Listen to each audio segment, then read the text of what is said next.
Iran ইসরায়েলের চলমান হামলা পাল্টা হামলার মধ্যে এবার নাগরিকদের হোয়াটসঅ্যাপ ডিলিট করার আহ্বান জানিয়েছে ইরান। তেহরানের দাবি, এই মেসেজিং অ্যাপ ব্যবহারকারীদের তথ্য পাঠানো হচ্ছে ইসরায়েলে, যা নিরাপত্তার ঝুঁকি তৈরি করছে। মঙ্গলবার এই ঘোষণা প্রচার করা হয় ইরানের রাষ্ট্রীয় টেলিভিশনে।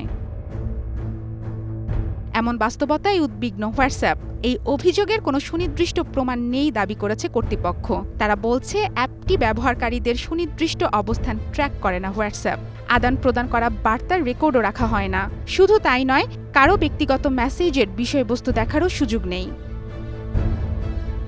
হোয়াটসঅ্যাপ জানায়, তারা এন্ড টু এন্ড এনক্রিপশন ব্যবহার করে। এটি এমন একটি নিরাপদ যোগাযোগ পদ্ধতি যার ফলে প্রেরক ও প্রাপক ছাড়া অন্য কোনো তৃতীয় পক্ষ, এমনকি হোয়াটসঅ্যাপ নিজেও বার্তার ভিতরের কোনো তথ্য জানতে পারে না।